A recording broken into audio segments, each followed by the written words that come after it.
Deep in the stillness of the jungle, there's a sound that doesn't belong. It's not the rustle of wings or the hiss of wind through vines. It's softer, a whispering scrape, like silk being torn apart strand by strand. A bird freezes mid-call, eyes wide as if it senses something ancient watching. Then, without warning, the forest goes silent. In that silence, nature reveals one of its oldest betrayals, a predator that should not exist, and yet somehow it does. There are stories from the Amazon, from Papua New Guinea, from the far corners of Australia, of spiders large enough to hunt birds, monkeys, even small mammals. Local hunters claim to have seen them, webs strung between trees like ghost bridges, thick as rope, strong enough to snare a parrot mid-flight. Most scientists dismiss them as myths, exaggerations, or misidentified tarantulas, but the evidence refuses to fade. In dusty museum archives, in forgotten field notes, and in a few chilling photographs lies the shadow of something evolution might have hidden or abandoned. Tonight, we follow that shadow. We descend into the world of the Goliath Birdeater, the golden orb weaver, and the whispered horror called the Fofi, the giant spider of legend. But beneath the myths, the truth is far stranger than anyone dares to imagine. Because what if evolution didn't stop where we thought it did? What if something kept growing? Before we begin, if you find yourself drawn to the dark beauty of nature's design, the perfect balance between terror and wonder, then join this journey. Like the web itself, every strand of support helps this channel stay alive. Subscribe, share, and let's descend together into the silk and shadow of creation's cruelest masterpiece. The story begins in the humid underworld of the rainforest, where the soil itself breathes and every leaf hides an ambush. We follow explorers and biologists who dared to enter the night to witness the Goliath Birdeater, Theraposa blondi, the largest spider on Earth by mass. With fangs the length of a human thumbnail and a body heavy enough to echo on dry leaves, it hunts frogs, snakes, and yes, occasionally birds. Yet this is only the beginning, for the Goliath, despite its monstrous beauty, is merely the doorway into a deeper evolutionary nightmare, the one we are not supposed to see. From the ancient carboniferous forests to the deadly stillness of the modern jungle, we trace the lineage of spiders from small insect trappers to full-blown vertebrate hunters. Fossils reveal monstrous ancestors like Megarachne servinei, once mistaken for sea scorpions, and we discover the terrifying logic of nature's design, that predation scales with opportunity. But even in today's world, orb weavers in Madagascar have built webs stretching over rivers, catching birds and bats mid-flight. The line between insect hunter and apex ambusher has never been thinner. In the dense rainforests of the Congo, tribal elders speak of a spider the size of a lion cub, the Fofi. They describe it as brown, hairy, and eerily intelligent, its web stretching across paths to trap prey and people alike. Western explorers, missionaries, and even soldiers have recorded these accounts for over a century. Are they folklore, misinterpretations of tarantulas, or echoes of something older, something that shouldn't still be here? This chapter blurs the line between biology and myth, between witness and imagination. Here we leave the path of myth and turn to science. Could nature, under the right conditions, produce a spider large enough to kill birds, or even larger prey? We analyze the physics of SARS, oxygen diffusion, and muscle density, exploring why giant arachnids once ruled the Earth and why they vanished. Yet deep evolutionary principles, from island gigantism to adaptive mimicry, suggest that nature still knows how to scale monsters. Somewhere in the equations of survival, there is still room for the impossible. Finally, we return to the silence of the jungle, but this time we are no longer sure what is watching from the shadows. The web is both literal and symbolic, a design so perfect that humanity copied it for architecture, technology, and war. The spider becomes a mirror of creation itself, patient, predatory, efficient. And as the story closes,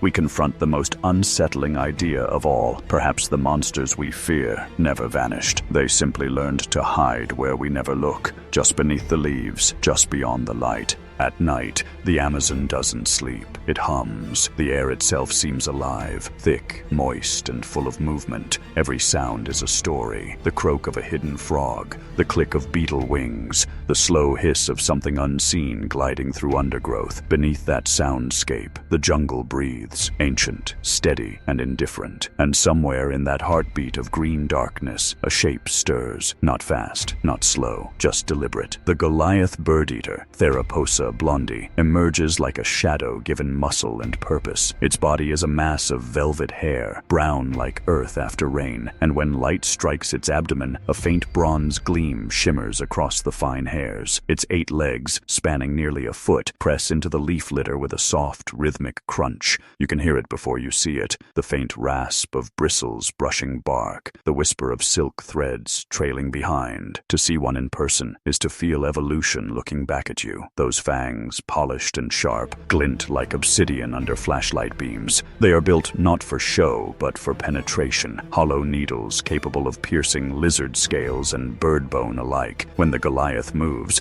it doesn't scuttle like smaller spiders. It walks, heavy, deliberate, like a predator that has never needed to hurry. For centuries, the indigenous people of the Amazon have known these hunters well. They call them by names that translate roughly to earth lion or night hand. Hunters describe their dens as circular holes lined with silk, often guarded by webs that shimmer faintly in moonlight. Some tribes even whisper that when a Goliath strikes, it sounds like rain, the soft patter of death moving across leaves. Scientists once dismissed tales of bird-hunting spiders as exaggeration until they saw it themselves. In 2006, a wildlife filmmaker captured footage of a Goliath bird-eater dragging a hummos bird into the darkness. The spider's fangs locked into the bird's breast, injecting venom not strong enough to kill a human, but perfectly designed to liquefy flesh from within. It fed for hours, patient, methodical, as if rehearsing an instinct carved into its DNA since before mammals. About the Goliath isn't its size,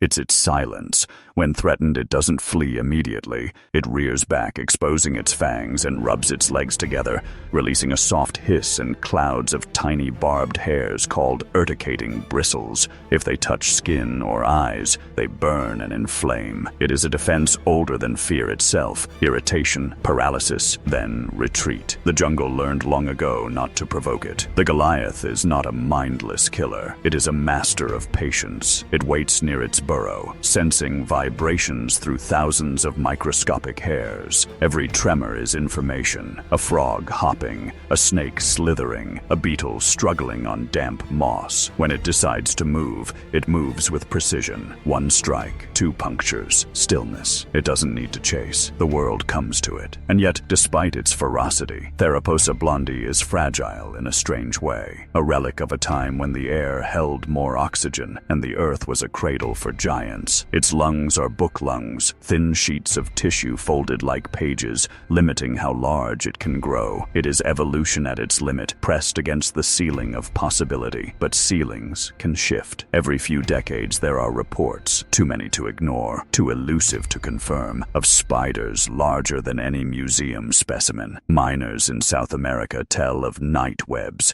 stretching between trees, shimmering like glass in moonlight. In one account from 1938, an explorer described finding the skeletal remains of a bird trapped in silk strands as thick as fishing line. The bones were picked clean. No known spider species in that region spins silk that strong. Could they be exaggerations? Maybe. The jungle invites myth the way fire attracts moths. Every shadow seems alive, every movement a ghost. But myths have roots, and sometimes those roots reach deep into fossilized soil. Because the Goliath Birdeater isn't an evolutionary mistake. It's a survivor, a remnant of an older lineage that once dominated prehistoric swamps when insects ruled the skies and spiders were built for conquest. What if the stories of giants in the canopy aren't legends at all, but memories, echoes of a time when the world was bigger, darker, and less forgiving? There's a story told among the Waimiri people of Brazil of a creature called the Tupamira, the web of the god thunder. They say it guards a clearing deep in the forest, and anyone who enters never returns. The locals refuse to cut the trees there. They claim the air feels heavy empty, the birds never sing, and the ground itself trembles when something stirs beneath the leaves. When biologists tried to locate the site, they found nothing, only silence, thicker than the air should allow. Sometimes silence is evidence. In that absence lies the possibility that the Goliath is not the end of the story, only its beginning, a living reminder that the jungle still keeps secrets older than our fear of the dark.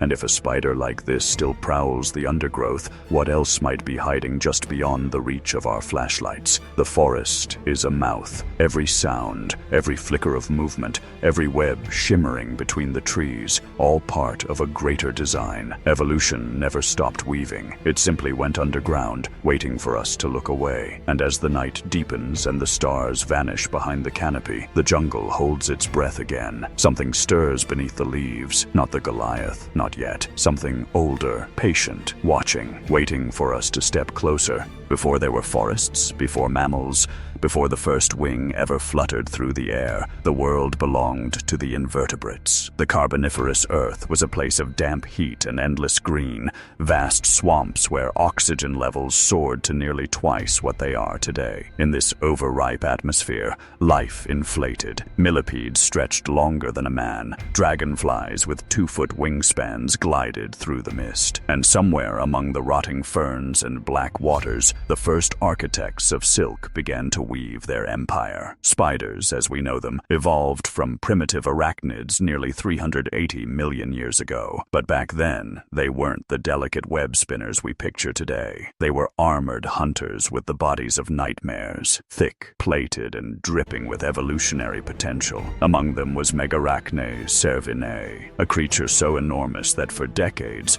scientists mistook its fossilized remains for that of a sea scorpion. With a body length exceeding half a meter, it roamed the ancient marshes not as a prey animal, but as a predator. It didn't weave, it stalked, and when it struck, it did so with the cold precision of evolution's earliest assassin. The modern web was born later, a quiet revolution. Silk became not just a thread, but a weapon, an extension of instinct, turning air into trap and hunger into art. With it came the age of the web builders, orb weavers, trapdoor spiders, and hunters that learned patience could kill as efficiently as speed. In the shadow of dinosaurs, these silent engineers spread across continents, refining their craft strand by strand. But evolution, like art, thrives on chaos. Somewhere in this long, quiet history, silk took a darker turn. It became carnivorous. Today, scattered across tropical rainforests and coastal wetlands, we find evidence of spiders that have breached the threshold of insect diets. Take the golden orb weaver, Nephilopolypus. Its web stretches up to 2 meters across, each strand strong enough to halt a small bird mid-flight. Observers have documented these webs adorned with feathered remains, finches, wrens, even bats tangled in glittering death traps. The spider doesn't hunt them intentionally. The web simply offers no mercy. Once a creature is caught, panic seals its fate. The orb weaver descends, delivers venom, and wraps its prize in silk so tight that even sound cannot escape. To watch one feed is to see the elegance of horror. The spider moves with mechanical grace, rolling its prey in gauze, rotating it with legs like delicate instruments. Inside that cocoon, enzymes begin their slow work, dissolving tissue into a protein-rich broth. The spider drinks. The forest absorbs the rest. Nothing is wasted. Fascinating, primal, raise an unsettling question. How far could this go? Could evolution take the principle of the orb weaver, the strength of the Goliath, and the conditions of a past Earth, and create something beyond imagination? A true carnivore, a spider that no longer waits for accidents but hunts? There are hints it already has. In Madagascar, biologists discovered webs spanning entire river channels, structures strong enough to stop flying foxes mid-glide. The creators, Cairostris darwini, spin silk 10 times tougher than Kevlar by weight. Its purpose? Not just to trap, but to endure, to create bridges in the forest air where prey traffic is thickest. It is architecture born of predation, not defense. Some researchers theorize that if environmental oxygen were to rise again, even slightly, spiders could scale up dramatically. With greater air density and abundant prey, the limits of respiratory efficiency would stretch, allowing their bodies to grow heavier, their muscles thicker. Imagine a spider the size of a cat, webbing the forest canopy, actively, not passively waiting for insects, but actively sensing the heartbeat of a bird through tensioned silk. Each strand a nerve, each vibration a whisper of prey. And perhaps in the most remote corners of the world, something like that already exists. In 2011, an expedition in Papua New Guinea reported encountering an unusually large, fast-moving spider near a cave entrance. The team's field notes described it as matte brown, with leg span estimated over 30 centimeters. The animal vanished before collection. Locals had a name for it: Lukim Pok Pok, the watcher in the net. They claimed it built enormous webs that glowed faintly at night,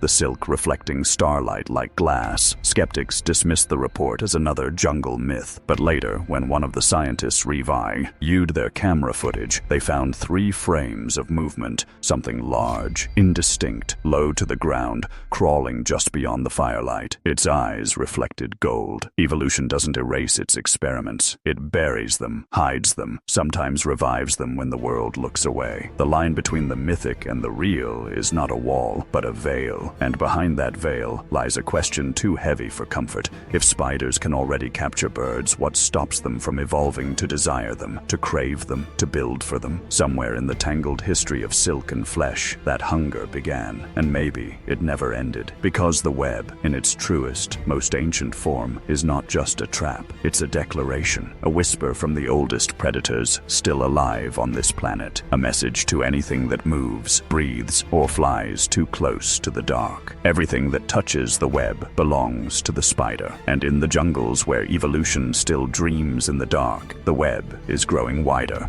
The rainforests of Central Africa breathe differently than any other place on Earth. The air is heavy with memory, dense with the weight of things that once were. Every vine feels ancient, every clearing like a secret that shouldn't be disturbed. In the heart of the Congo basin, where the trees grow so thick they choke the daylight, stories move like rivers through the villages. Stories of eyes that shine low to the ground, of silken threads that stretch across paths at night, and of something that waits in the dark. They call it Fofi, the giant spider of the Congo. Ask an elder from the Baka or the Mbaka tribes, and they'll tell you it's real. Not a myth, not a spirit, a creature. They'll describe it in unsettling detail. A body as wide as a man's forearm span, legs reaching nearly 2 meters across, colored a dull brown with a hint of purple sheen beneath the hairs. It doesn't scurry like a tarantula. It glides, silent, certain, patient. It digs burrows in the forest floor and weaves webs across paths used by game and men alike. When the unsuspecting step into its silk, the ground moves, and then the screaming stops. Western explorers first wrote of these stories in the late 1800s. George and S.W. Peckham,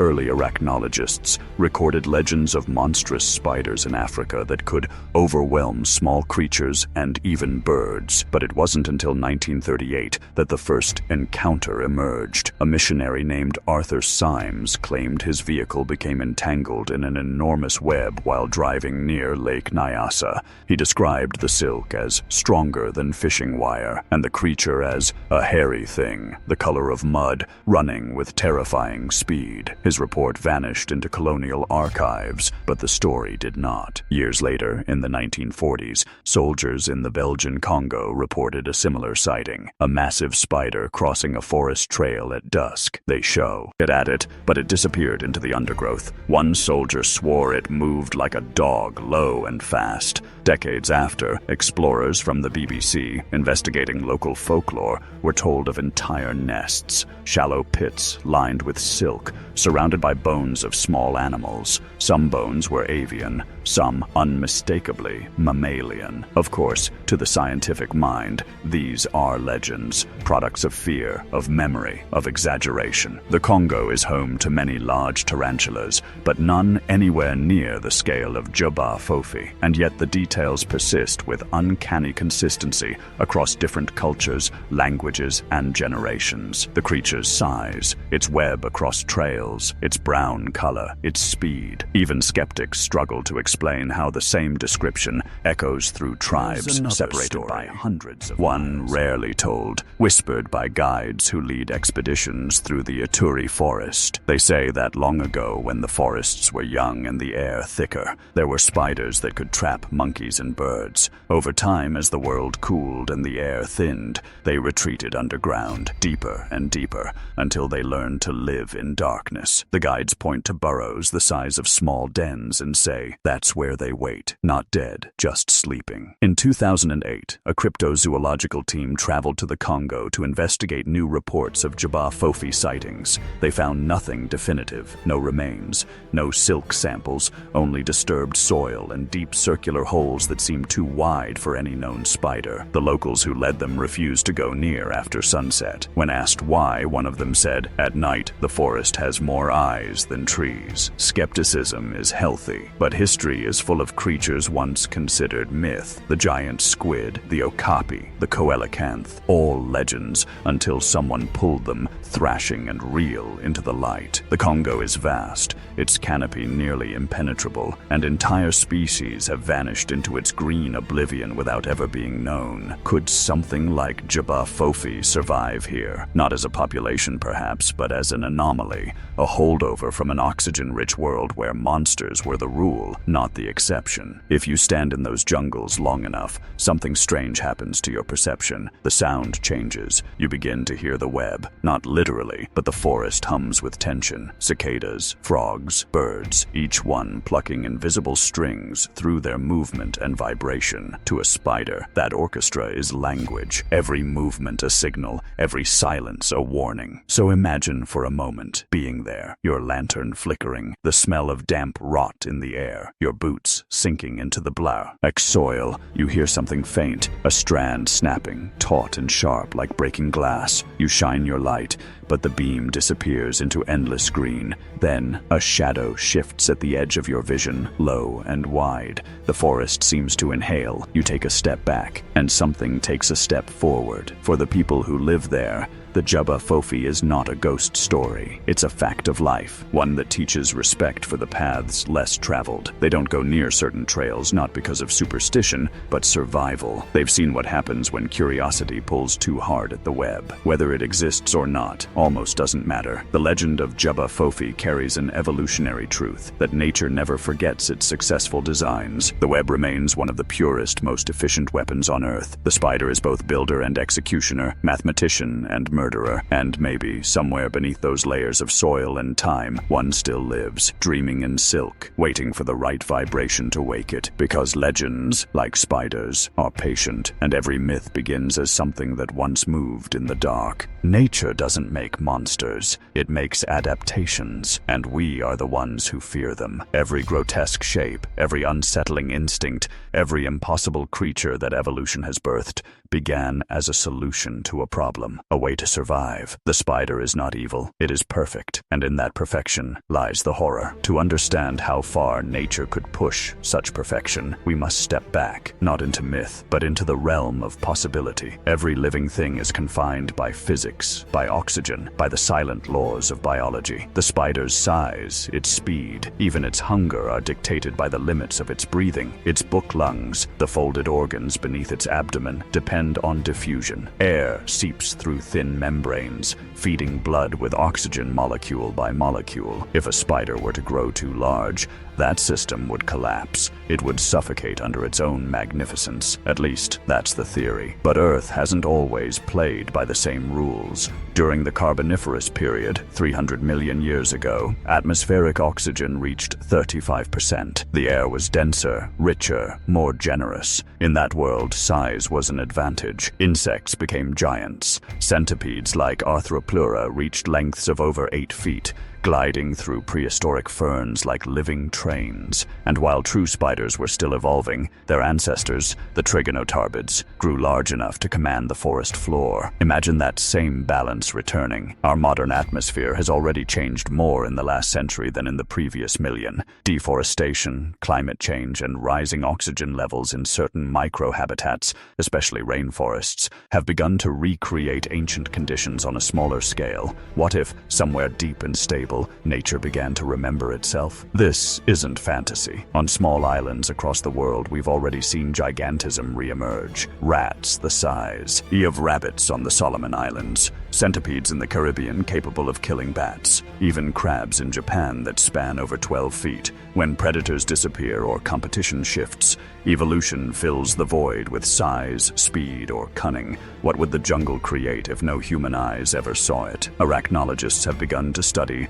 micro-oxygen pockets, sealed ecological bubbles in dense forest canopies where oxygen can reach locally elevated levels due to photosynthetic saturation. Within them, arthropods show minor but measurable increases in size and metabolism. To most scientists, this is trivia. To nature, it's opportunity. If oxygen and isolation allowed a lineage of spiders to continue growing, slowly, subtly, generation after generation, they wouldn't need to become colossal overnight. Evolution has time, and time is the one thing the forest never runs out of. For spiders, hunting isn't about strength but vibration. Scale up their sensitivity, amplify their reach, and you create a creature that can sense a heartbeat from meters away. Imagine a spider whose web could span entire tree canopies, tuned to the rhythm of flight, not insects, but birds, each thread humming faintly with the pulse of life above it. The spider would never need to see its prey. It would feel it, like a musician reading a score. This hypothetical species, some call it Theroposa gigantea,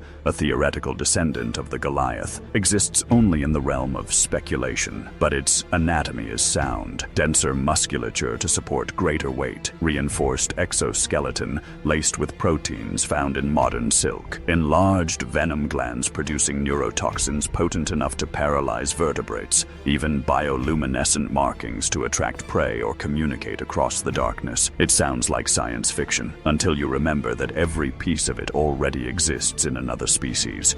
Nature doesn't invent from scratch, it recombines. And yet, the most haunting part of this theory isn't the creature itself, it's what it says about us. Humanity once believed we had escaped the primal order, but evolution never relinquishes control. It only adapts its dominion. We too are bound by its laws, by hunger, by fear, by survival. The spider, crouched in its web, waiting for the trembling of life. It is the mirror of everything we are, stripped of pretense. That's why we fear it, not because it's alien, but because it's familiar. There's an evolutionary truth buried in that fear. Our ancestors who flinched at the flicker of movement survived longer than those who didn't. The human brain evolved with a special place for spiders, a dedicated circuit of instant dread, one of the oldest reflexes we carry. You can thank evolution for that flash of panic you feel when something crawls across your arm in the dark. It's not irrational, it's inherited memory. Maybe that's why legends like Fofi endure. They're not just stories, they're echoes of a time when we weren't the top of the food chain, when the web still belonged to someone else, when the fear we call instinct was not superstition, but experience. And perhaps evolution's dark mirror doesn't reflect the spider at all. Perhaps it reflects us, the architects of our own traps, the builders of invisible webs made of wires and data stretching across the planet. We too weave to capture, to control, to feed on what moves within our reach. Every web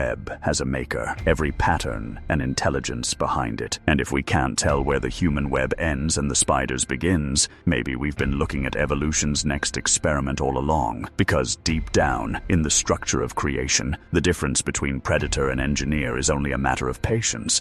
And patience is something spiders have never lacked. The night forest is alive, but not loud. The sound isn't a chorus, it's a pulse. Crickets chirp in patterns, frogs croak like drum beats, and something unseen glides through the canopy, displacing drops of rain that never hit the ground. If you stand still long enough, the air starts to hum around you. Every sound, every tremor, every heartbeat, it all connects, as if the jungle itself were a single living organism. This is where stories begin and end, where science meets shadow. And somewhere between those two, the spider still waits. Modern explorers return from these places, changed. They describe the feeling of being observed, not stalked, not hunted, but studied. One entomologist who worked in French Guiana described waking up one night in her hammock, feeling a soft vibration on the rope beside her. When she shined her light, the beam caught two eyes reflecting gold, hovering just above her face. The creature didn't flee. It tilted its head, as though curious, kiss, before vanishing into the darkness. She never saw it again. But every night afterward, she swore she heard silk being spun near her tent. Whether it was a trick of the mind or not, her experience captures something real. The idea that the web is not just an object, but an awareness. A system of detection so refined it borders on thought. A spider doesn't need sight to know where you are. It feels you, the same way the forest feels rain. Perhaps that's why so many cultures link spiders to creation itself. In West African myth, Anansi, the trickster god, spun the world into being, binding chaos with silk. In Native American legend, Grandmother Spider carried the sun to earth on a thread. Across the planet, the web is sacred, a symbol of connection, design, and fate. But beneath those stories lies an older truth. Creation and predation share the same root. To build is to ensnare. To sustain life that reflection.